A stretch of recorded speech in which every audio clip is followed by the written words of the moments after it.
Hey listeners, welcome back to The Dreadful Dialogue, a podcast where we chat about all things horror. I'm Elise. I got my co-host Kristen with me. How you doing? Hello. I'm good. How are you? I'm not bad. Super excited. What movie are we covering today? Today is the 1994 amazing cult classic Serial Mom.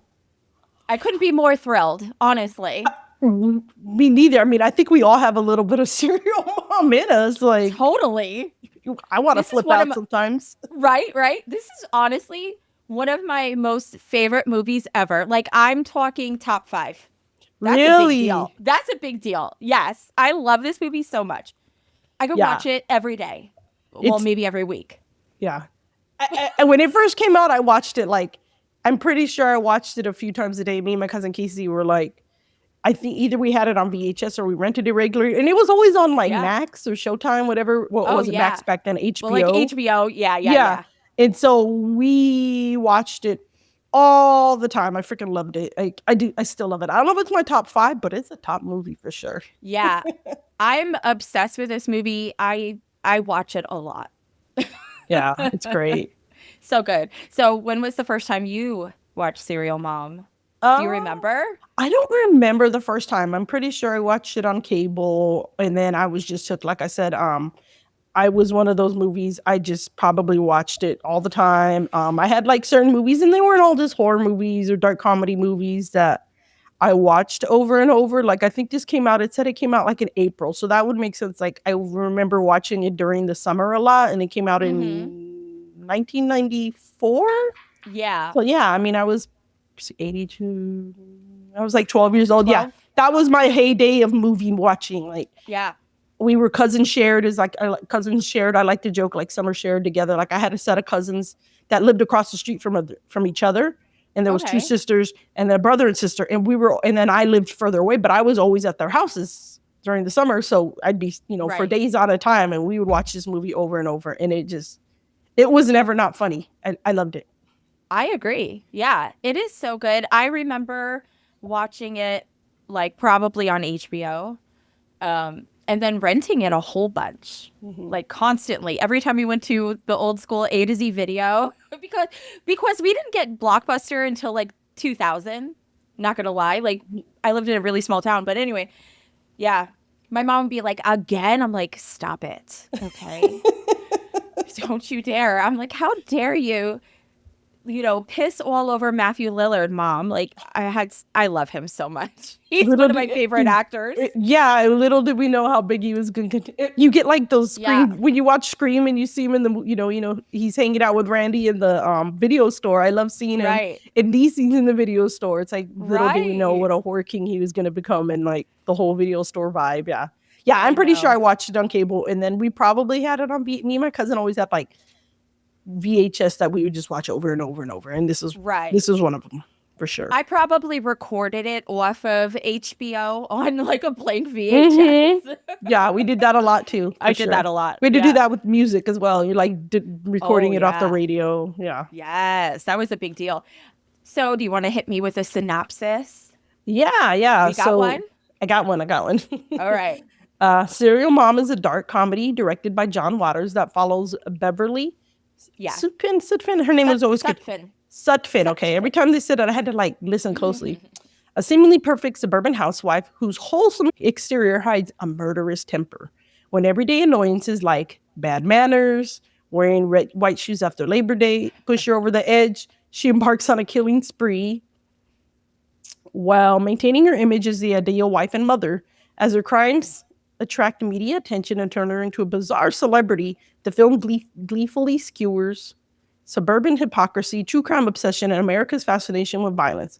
And this is all anchored by Kathleen Turner's iconic performance. What a gem. And I have a fun fact. Kathleen Turner had to fight to get this role. They did not want to give it to her. The studio did not want to give it to her. They said she was too serious of an actress. Meanwhile, the studio wanted, listen to this freaking list. Love it. Yeah. Okay? They wanted Julie Andrews, Meryl Streep, Kathy Moriarty, Christine Baranski, Kathy Bates, or Glenn Close to play Beverly Sutphin. And Kathleen Turner's like, no, I am multidimensional. I could do this. I could do this. And John Waters was like, you know what? Let's do it. Give it to her. I believe in her. And yeah, it's just crazy. It is crazy that they thought she was too serious. When you compare this, Meryl Streep.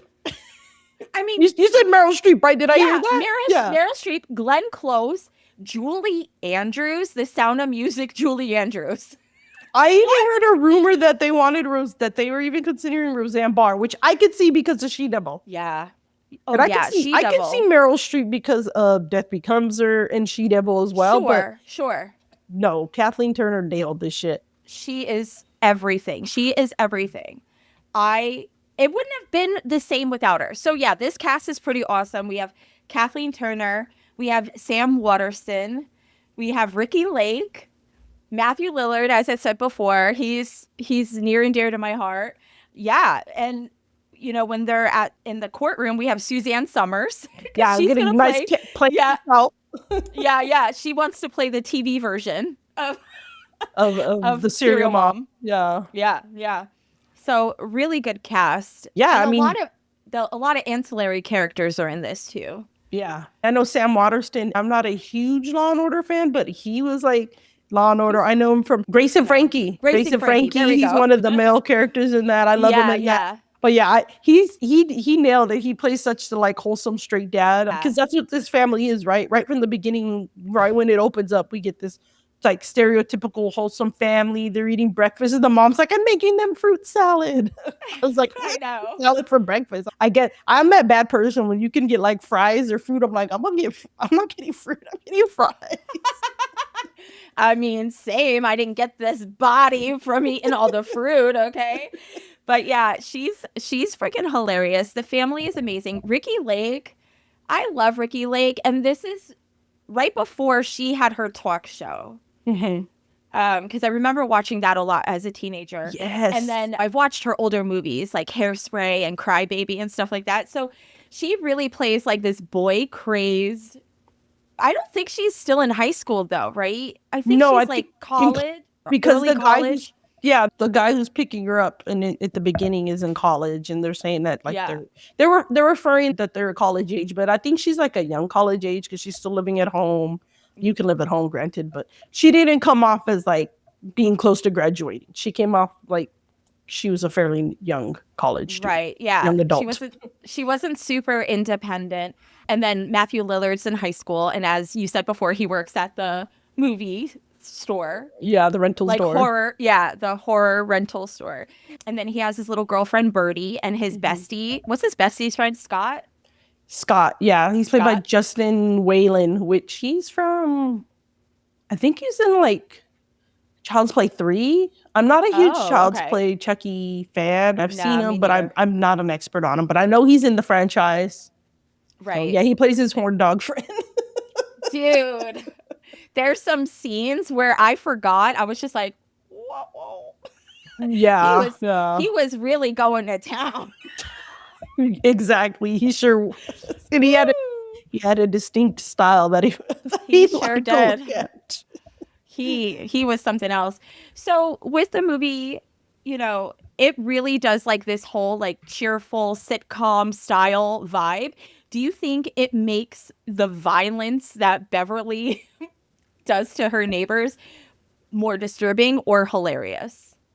I think it makes it more hilarious. Like, I don't know. I don't find it disturbing because I'm like, I've always said like, be scared of your neighbors. Like, because you don't know what they do behind closed doors versus like people, like, especially now we're so withdrawn from our neighbors. Everybody has like an app and a camera and they don't like to answer their door. And I think it made it more funny that she's this wholesome person. Even the police officers, like, they're like very Beaver family, but instead of calling them like the Leave It to Beaver, they're like, they're very Cleaver family. Like, I love that this movie's like, it's not an in-your-face horror. Some people might argue it's not, that it's this very dark satirical comedy, and they freaking lean into it like so well. Yes, they do. So I like it. I like that they're like this wholesome family. You know, perfect family unit, one boy, one girl, mom and dad.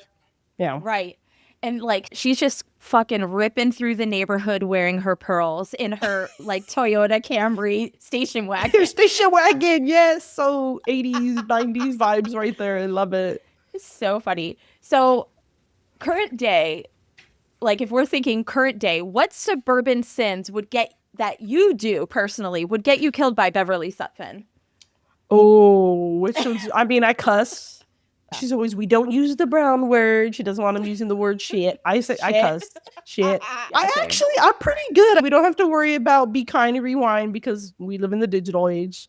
I'm not a big gum chewer, so that wouldn't affect me. I'm such a square. I wear my seatbelt because I've seen the safety of it. Yeah. But I just love, I don't know, the recycle. I live in California. We have to recycle. Even if you don't want to, you can get fined. I don't know where you live. I know there's some states I go visit family and I'm like, where's your recycle bin? They're like, we don't recycle. I'm like, oh shit, sir, mom will get you.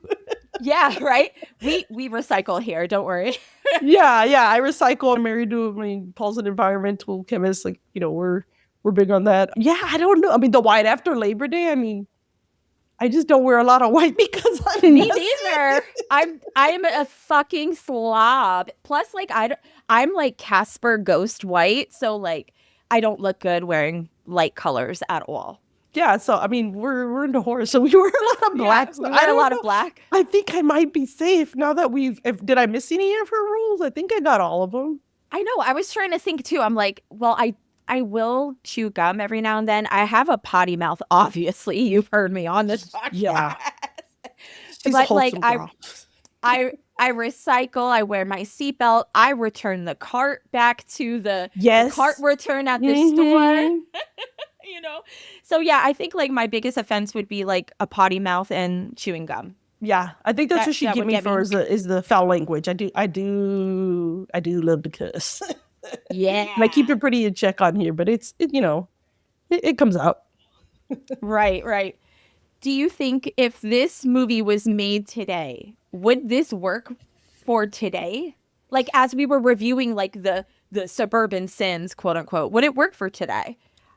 I think it would work, but I don't think it would hit the same because true crime is such a like popular genre. And of course, this came out like before the OJ trial, which, oh shit, it's like, did John Waters predict that with his scene? Like when they're chasing, like when they're following her around, which I found funny, like they're name dropping her as a suspect, but like she's just going to church and the cops are following her. I don't think it would hit the same, but like, I think it would be just as entertaining. I think what I also love is it would just play off of still what we had the Lifetime movies back then. We had the true crime stuff. We had unsolved mysteries.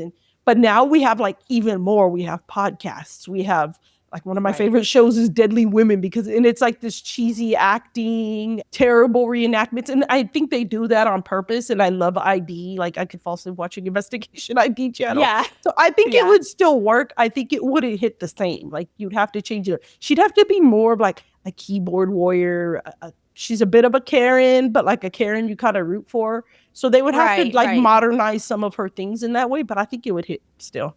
Just not quite the same. Yeah, I don't know if it would be as funny because like things are really dark, like nowadays. But back then, like all these little offenses, when you look back, you're just they're not existent anymore. So it makes it more hilarious. Yeah.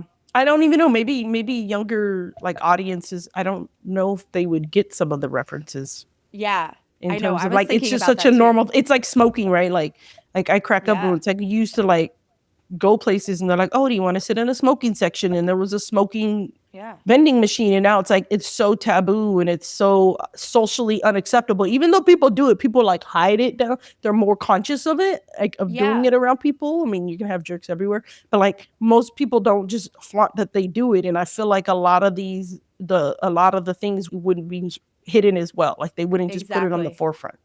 Right, and maybe we're oversaturated with true crime content. I don't know. Now you got me thinking. Maybe it wouldn't hit. I don't know. Yeah, they'd have to modernize her. They'd have to pick some other things that she is doing. Her rules would have to be different. Right. I do think though, and let me know if you agree, if this like happened in real life and they made this a documentary, it would hit though. Oh, it'd be a Netflix's splash. Yeah. And all the podcasters would be covering it. I mean, there's real trials that people, it took me a long time to like, all of a sudden I heard about the Karen Reed trial, and then and I was like, I had to follow it. And we have these landmark or hallmark cases that like we follow as, I'm a true crime junkie, that you find yourself invested in. And then after I watched the documentaries, and then I watched which this comes off more like a reenactment. I watched the reenactments, and then you're trying to figure out like, how accurate is the reenactment, and which documentary do you watch? Because there's always a bias in it, right? Who's making the documentary? What are they trying to present to get you to believe? But I think this would totally be a 3-parter Netflix documentary if it was a real case in our present day, for sure. Absolutely. Absolutely. So speaking of these murders, do you have a favorite? Yes. Oh, please tell me. I like when she beats up. So she kills like 7 different people, I think I counted. My favorite is when she gets mad at the lady who got crazy with her son at the video store and refuses to rewind and has the nerve to badmouth the son for watching Texas Chainsaw Massacre. I don't remember. Right. I don't remember. But he's watching Leatherface, right? Yes, so she's shaming him for that. And so the mom goes and she shows up to the lady's house, and the lady, like, who makes a rack of lamb like in the middle of the day, or a leg of lamb? I think it was a leg of lamb, right? Yes, it was a leg of lamb. It was a leg of lamb. Yeah. And she takes it and she just beats her and like kills her with it. That was my favorite one. Yeah. And fucking Annie's playing in the background. Like, I can't look at Annie the same after this movie, you know? Oh, well, the lady's getting her feet. Ew. Oh. Well, we don't kink shame, but that was not, don't do stuff with your animals. That's not cool. That was like mommy's feet. Like, I'm like I said, I understand people got their own things, and you're allowed to do what you want behind your closed doors with 2 consenting adults, or if you want more adults. That's different. That's human adults that are consenting, not your animal. Of age. I would like to preface, that's why I'm saying adults. Yes, adults. But like, that one is so good. It's up there for me. The music, the crescendo of the music, she's getting beaten with like, and she's so sweet to the dog, because the dog don't deserve to get hurt. The dog didn't do shit. Like, that poor dog deserves to go on a vacation to Hawaii after dealing with that woman. Yeah. I really like that one.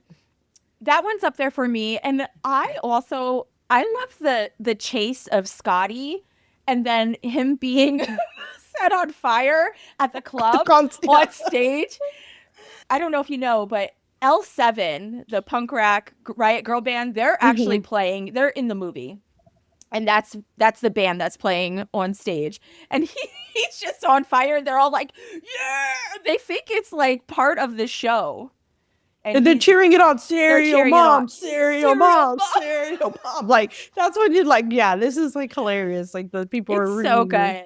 It's so good. Is there a kill that you're like, that you actually cringe at, or were they all hilarious in some aspects? That one I kind of cringed at, because I kind of felt bad for him. Not that I cringed at any of them, but I was kind of like, oh, I don't know if he deserves. Like, I felt like out of all the people that she killed, I think he deserved it the least, because like, she was I guess she was mad at him because he never wore his seatbelt.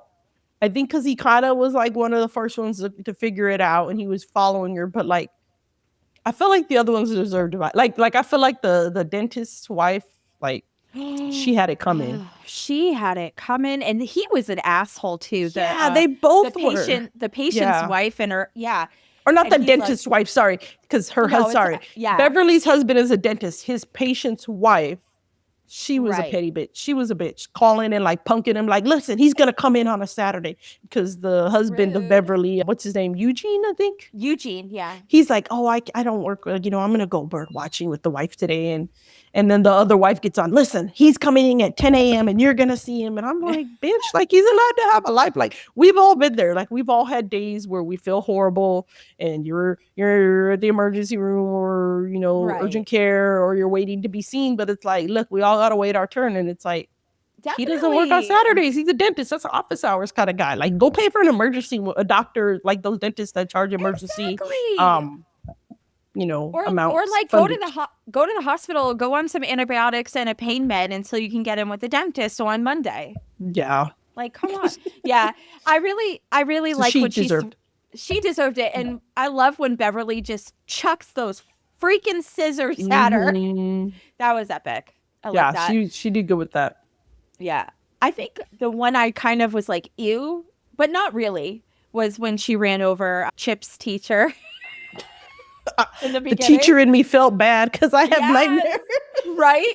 You have nightmares of that. Like this, she like rolls up to what? Like parent teacher conference and whatever. And she's like, I made you a fruitcake. Who makes a fruitcake and gives it away as a gift anymore, right? But yeah, so, and then he's like shitting on Chip and, oh, them horror movies are not good for him. Granted, the teacher, I think the teacher was out of line getting on the mom. Right? It's like, about like, who cared? Like, it was silly what he was weird. Complaining about. It's like, that's not your business. Like, he wasn't, the kid wasn't doing anything violent. Like, he's just doing his drawings. Like, he's hating on little horror nerd kids, basically. And, so rude. But I don't think he should have got ran over for it. And he was chewing gum, so that didn't help. Yeah, double offense. I mean, I think it was more like the splat and just noise. Like, I was just like, ew. Just a minor ew. I wasn't like offended or anything. Yeah. I really thought he was out of line for shitting on Chip like that too. I'm like, how dare you? The horror dorky girl in me was so offended. Yeah, like I get it. I get mom. She was in mama mode, like, but she didn't need to go that far. Right?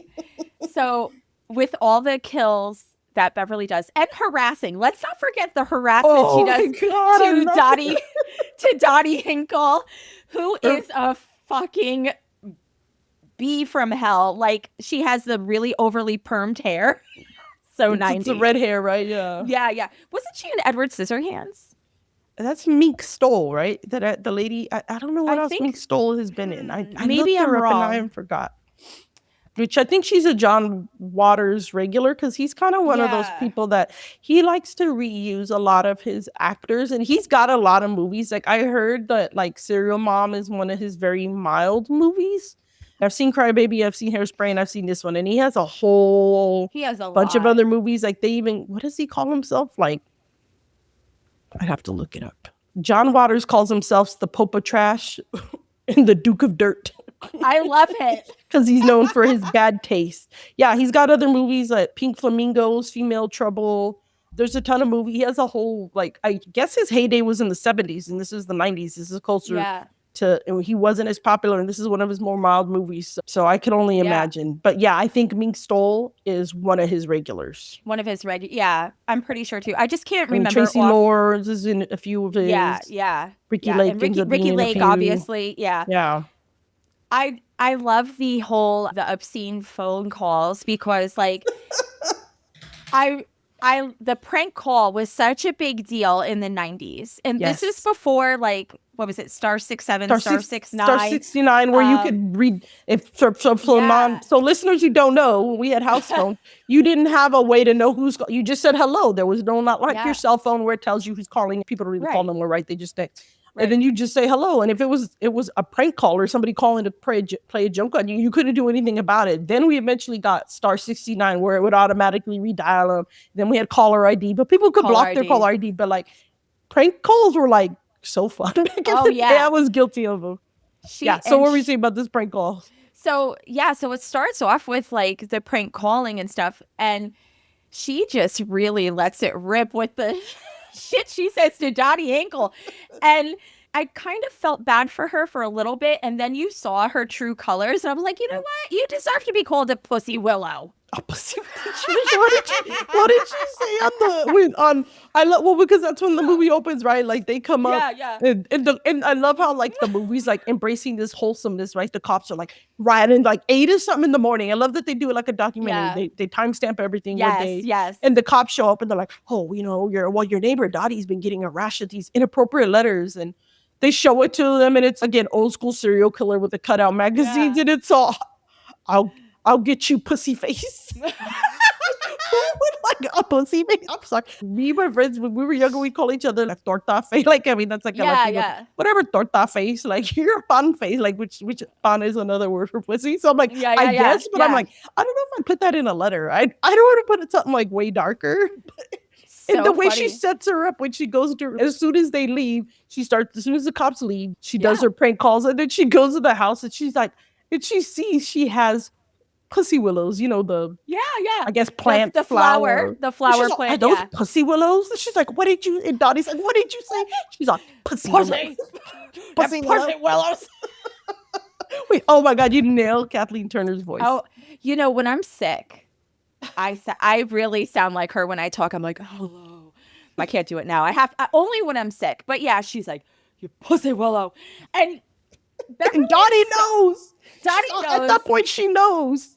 Dottie knows, and she's like horrified. And let me tell you, Beverly is so conniving, so manipulative that she throws it on her face without a care in the world. And when she's making her like serial killer-esque letters out of the magazines, she's using the other bitch neighbors' unrecycled shit magazines. What's her name? Oh gosh, she's like the smartest. Ackerman, right? Miss Ackerman. Rosemary Ackerman. Is it Miss Ackerman? No. Yes, because the husband and wife were Sterner. Okay. And the teacher was something else with a S. If we got it wrong, oh well. The other neighbor lady that doesn't recycle. I'm pretty sure is Miss Ackerman. Yeah. But anyway, so yeah, she uses her garbage magazines because she doesn't recycle. So she's like planting the seed, like, oh, it's not me. Yeah. Look at me. I would never call you pussy willow. She's a genius. She's a maniacal genius because she always has like a way out. Like when the cops came to like hit her up about the letter, she makes herself like Snow White looking at the birds, and she's like, look at the little birds. She's like bird calling to them. Yeah. She loves the birds. Yeah. She turns it around with the like you said, she uses the magazine letters. She knows when she hits the teacher that like the girl who saw is like a pothead and like a junkie, and the people aren't gonna the stoner girl, they're calling her, like nobody's gonna take her serious. Like she's like, I'm not worried about that witness. Like she is plotting, and them freaking garbage men that she talks to about they're like her besties. Dude, I love those guys. She runs out and gives them little bottles of like mini vodka that you would get on like an airplane or a hotel. And they're like, thanks, Mrs. Sutphin. Like they love her so much. Yeah, everything. Gus and Sloppy, right? I think is it Sloppy? It's hard to understand. I think it was Sloppy. I'm pretty Sloppy or Shorty? I don't have it. I don't have it here. And but they're played by Buzz Howard. Yeah, Buzz Howard plays Gus, and the other guy is Alan J. Wendell, which Alan J. Wendell's been in Crybaby and Hairspray. But that is another one of my favorite scenes. Like after she's doing her prank call, she almost gets caught by Miss Ackerman, goes over there, messes around, breaks freaking Dottie's like Franklin mint thing to like the Franklin mint. Yeah, to get the heat off of her. Yeah, rolls out of there, and then later she's at home and she's like bird watching, and then you think she's about to go get the neighbor Miss Ackerman because she sees Miss Ackerman is not recycling. Yes. But dude, Miss Ackerman gets saved because the garbage men show up, and she runs out with the little airplane shots, and she's like, a little drink never hurt nobody. And she is the ultimate, what we would say as a Mexican, we would say a chismosa, like a gossiper. Yeah. She's the ultimate gossiper. And I just love the conversation that these two have. Like, first it starts with one of them calls Miss Ackerman. They're like, that goddamn litter bugger. And then they just have this this litter bugger. Like, even these dudes, they're so like pissed. The ultimate level of petty with her. And then they don't like her at all. They're definitely on Bev's side. Yeah, I gotta take a moment to say some of their lines because they're great. Please do. So one of them calls her a little bugger, and the other one points out, and Beverly points out, it takes 90 to 100 years for a tin can to decompose. She still won't recycle. And then the other one, I love Gus is like, cost of taxpayers millions of dollars last year, but she don't care nothing about the national budget. It's like. Bringing in the national budget. You know what? It is Miss Ackerman, because then one of them's I hate Miss Ackerman, and the other one says, I hate her too. I hate her guts. Like the three of them are just going to town, and then one of them suggests it, right? I think Sloppy said, somebody ought to kill her, and the other one goes, yeah, give her a happy face. And he like, on his neck, he draws like a happy face, like they're going to cut her. Like he's Black Dahlia. And then recycle her. Yeah. And I love Beverly. She's like, for the sake of this planet, somebody just might. Yeah. She's like, don't fear, my friends. I got you. Yeah. They saved her at first, but then they just put it in her head even more because you thought she was going to go get her when she was watching her. And then she's distracted, but nope, they go on, they get their gossipy, and they put it in her head like, you're right. Somebody does need to kill this lady. Right? And they are her ride or die because they have her back later in the movie. Yes, they do. They are her like groupie fan base when she's at her court trial. Yeah. Which that whole thing is wild. But like, for me, and I know this is probably one of the reasons why I go to therapy is because I like secretly root for Beverly. I'm just like, you know what? I fucking hate these people too. They're terrible. I don't like people. I don't go outside and socialize if I don't have to. I'm not going to kill them. I just want to put that on the record. But you're just like, yeah, she's a crazy ass and you can't help but love her. Yeah, like I said, we all have a little serial barometer. It's just a matter of like we don't crack. That's why I watch horror movies. I get I watch Beverly do her shenanigans, and then I realize I'm not going to choose violence today. Yeah, I'm not going to crack.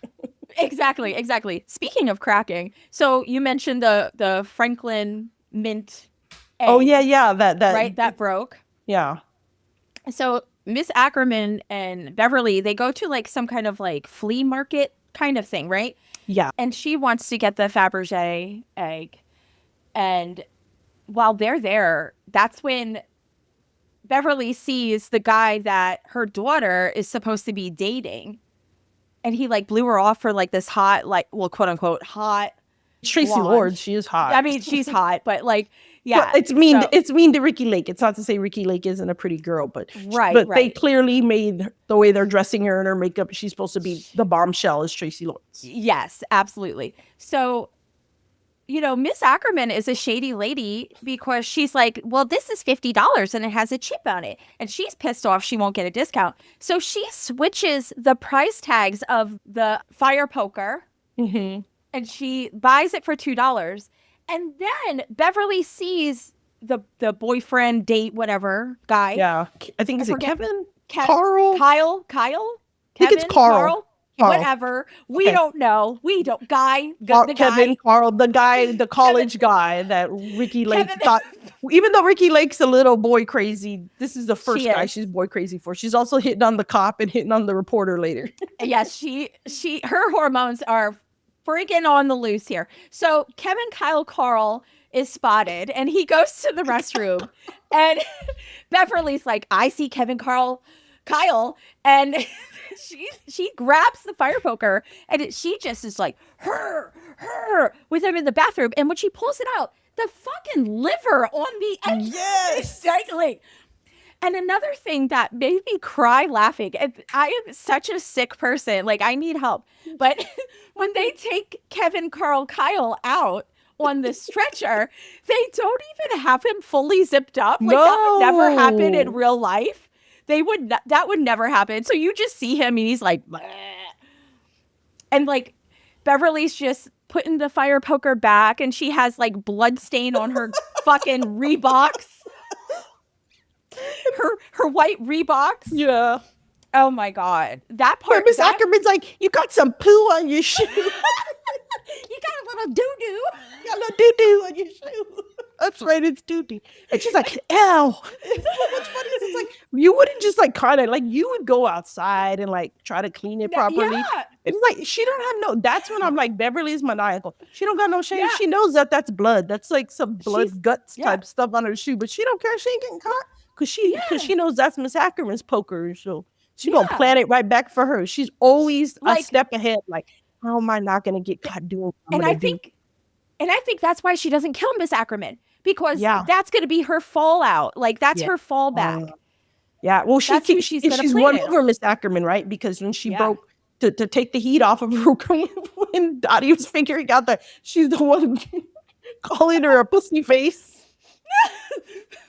She's the one, she throw, again, back to this Franklin, she threw that Franklin Mint item, like, figurine on the floor, and then she's like, oh my God, like, she blames it on other people on and Dottie. gets away with it and rolls out, because it's Miss Ackerman's actually Franklin Mint. So Miss Ackerman has no clue she broke your item. She's blaming it on Dottie after she's outing herself, and then she's gonna win you over, like, come on, let's go to the flea market, we'll get you and do it, and then uses her poker after that was price switched to kill Kevin, Kyle, Carl. And like, it's just insane to me.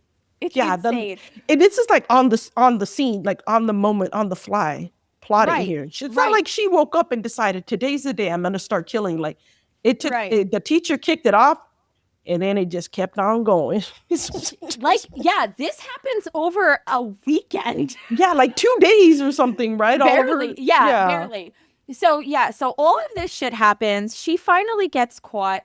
It's the slow chase to church, which is freaking hilarious. And that's what it gave you, like, OJ. Like, I don't know where you were when the OJ Simpson. Like, I remember being a big deal. Like, watching the news. Like, this was like the equivalent without like a TV crew. There's like the whole thing. I love they go to church. Yeah. The topic is capital punishment. I know. Like, for the sermon. I was dying. That was epic. Like, the satirical element of this movie is just too damn good. It is genius. And the more you watch it, the more you catch. Yeah.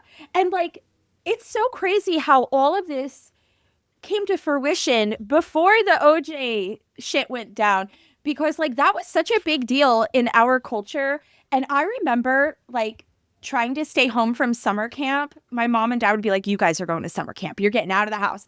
And like, we would sneak home so we could watch the OJ trial. Yeah. Because that happened in, I think. It was a big deal. Yeah, that happened. I looked it up because I was curious about that. So OJ Simpson, like, his date that he was running around was June 17th, 1994. I didn't look up his trial.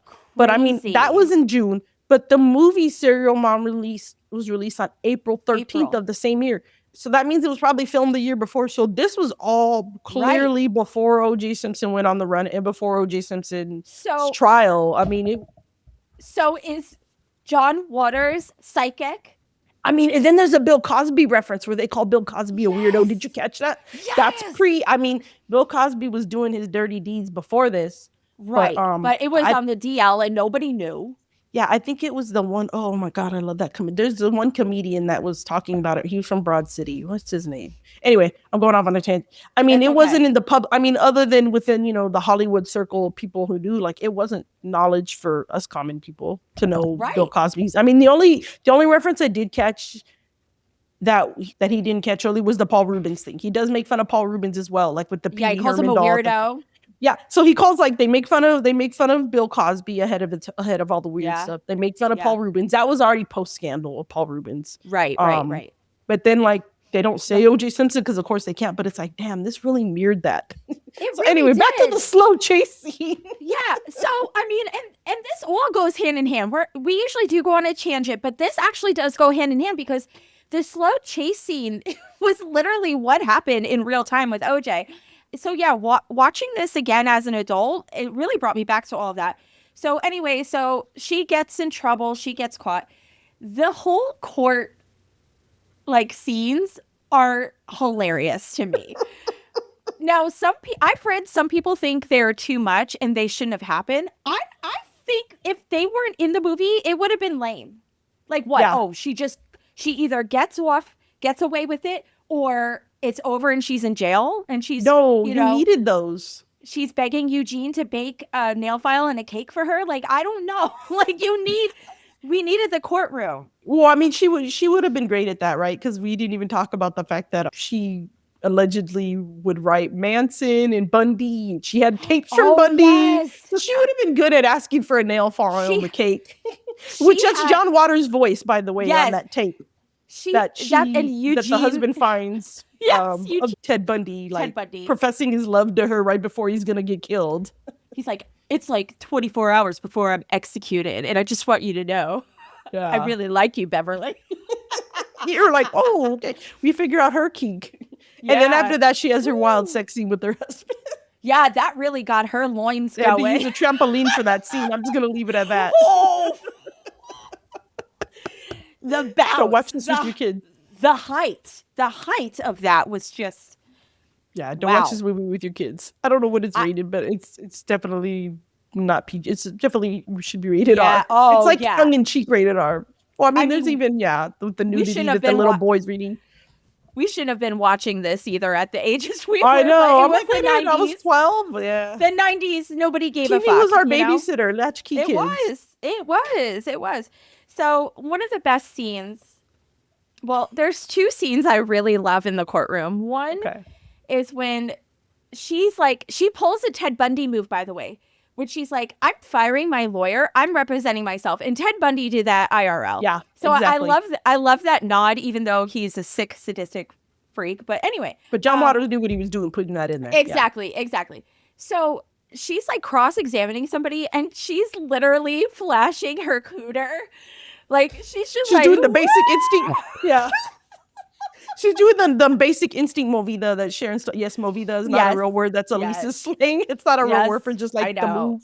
She's doing the Sharon Stone movida so that he gets distracted. I mean, again, she's maniacal. I mean, everybody knows in real life if you represent yourself, like there's something. You don't do that. There's something wrong with you if you think you're going. She manages to discredit every single witness, including that guy. Like you said before, she's like 50 steps ahead of everybody. So yeah, she woos this man with her cooter. And I was like, you know what? I'm not surprised after the height that her and Eugene had in the bed. I'm not surprised. Like, that cooter can work miracles. It's the golden. For people that are watching the video now, they'll see what I'm doing.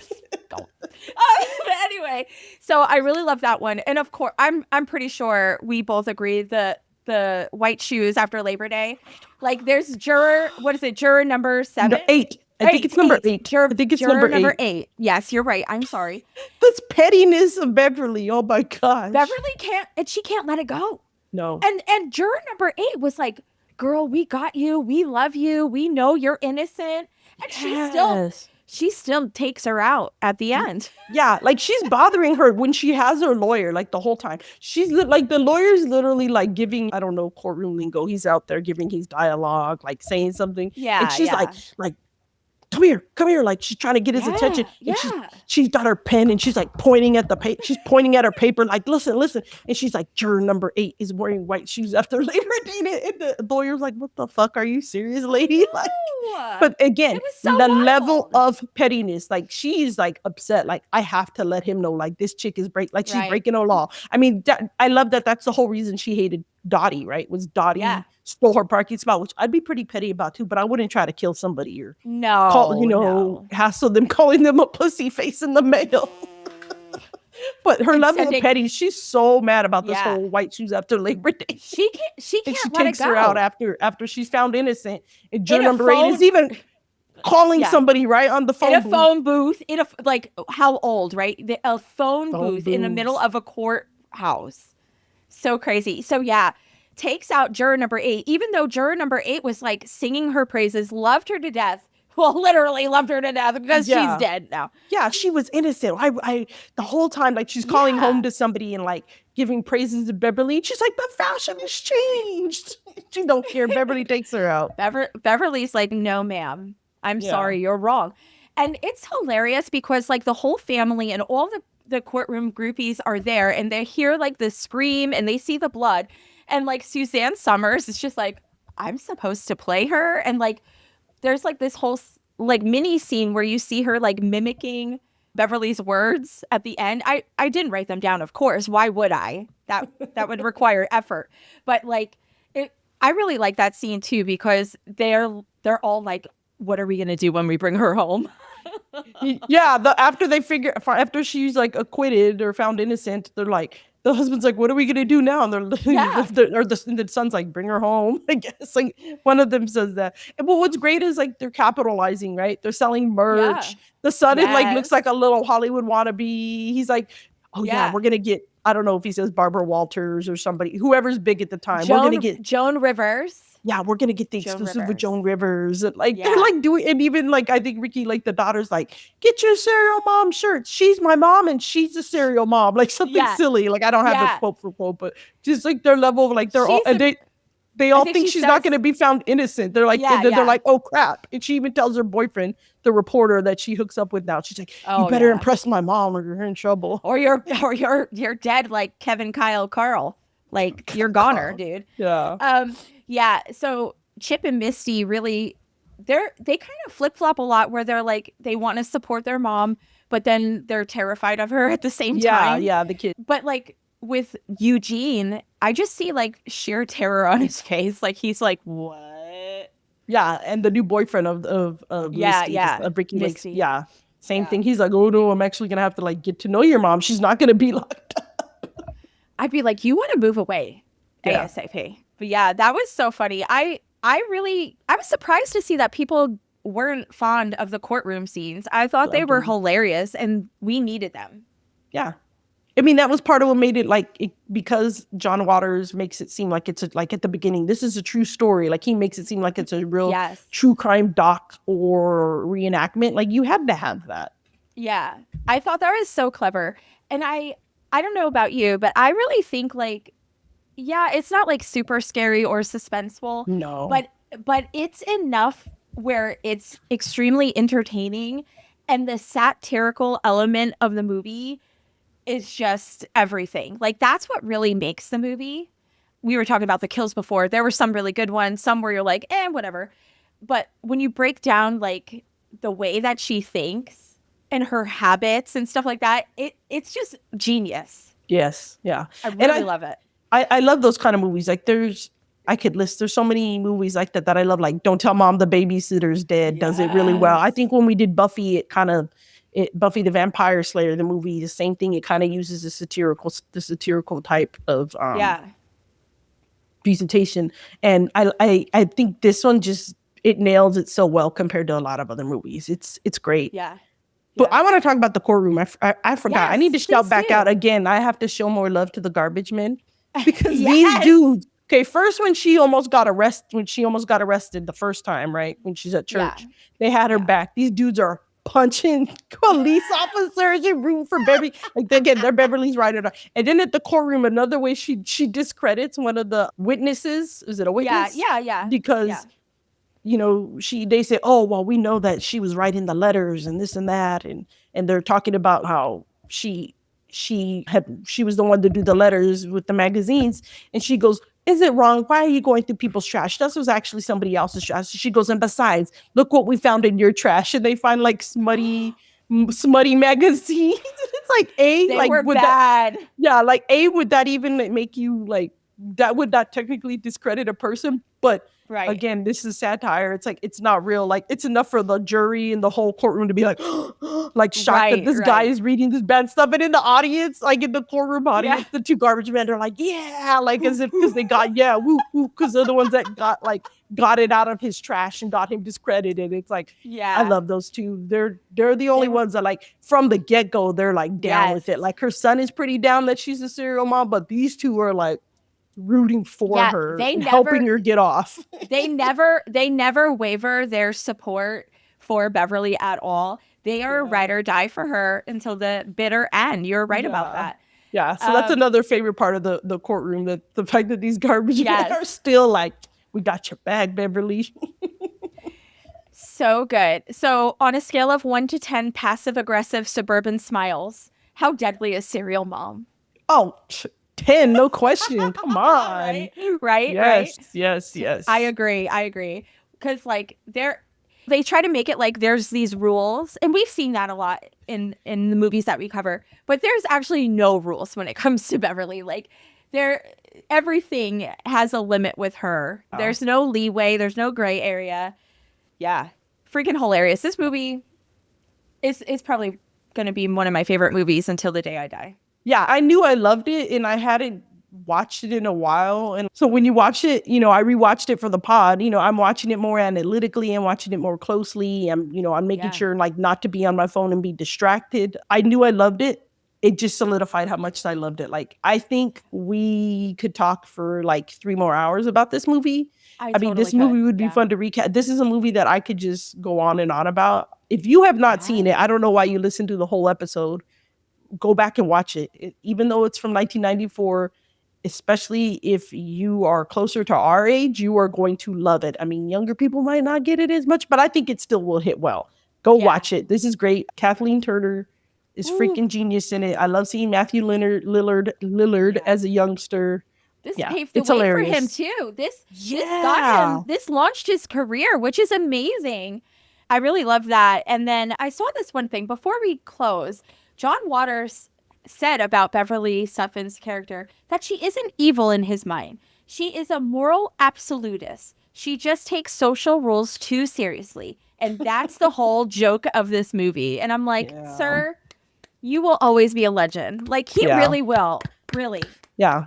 I think she was like a metaphor to be critical of like society in general, right? Yeah. Just the way, and who knew how, again, it's like predicting the future. Yes, we were into true crime, and we had like, we didn't consume true crime in the same way that we do now. Back then, again, we had Unsolved Mysteries. We had America's Most Wanted. But we have it now where like we have these in-depth documentaries. Only the weirdos we would hide with our copy of Helter Skelter, you know, or our true crime books. But like now it's like most people don't bat an eye at somebody. It's everywhere. Yeah, it's all over the place. I think, and there's something to be said about that, right? I think when I consume true crime, I try to consume it not from a like glorifying point of view. I try to consume it in an interesting, how to protect myself point of view, how to be aware of things point of view. I'm clearly not like in the mental health profession, but like understanding the mind of people that do these crimes. And I love all true crime, not just killing. I've been fascinated lately with like embezzlers and the kind of crime, the people that do that sort of stuff too. It's like, wow, like the psychology behind it is fascinating. So I try to consume it in that way. I don't try to consume it in a glorifying way. No. You know, I'm only going to wear a Psycho shirt about like Norman Bates because he's not real. I'm not going to wear one about like Richard Ramirez. But I have pick your poison. There you go. Yeah.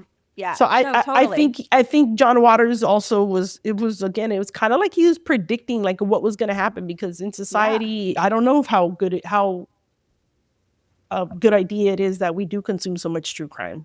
You hope everybody's consuming it in a way that I just talked about. Yeah. And he really was ahead of the time, because this was right before OJ, as we said before. So this man was, he might be the real Miss Cleo. Call me now. Oh my God, I haven't watched a documentary yet. Oh, you have to. I know. My students don't even know who she is. I make that joke when they want me to like, Miss, what do you think I got on the test? I'm like, I don't know. I'm like, call Cleo. I don't know. It goes over their heads. Cleo is, you guys don't know who Cleo is. Google that shit. Cleo, what was she? A medium, a psychic, a hotline psychic? Again, such a 90s, 80s thing. Hotline psychics. A 900 number, $2.99 a minute or some shit. It was wild. Those were the days. Oh, man, yeah. Man, this was so fun. I'm so glad we covered this one. Yay. I am too. Like I said, we could keep going on and on, but we better not. Yeah, exactly. Well, listeners, we hope our dialogue wasn't too dreadful for you, and we look forward to our next episode. Until next time, keep it dreadful. Bye. See ya.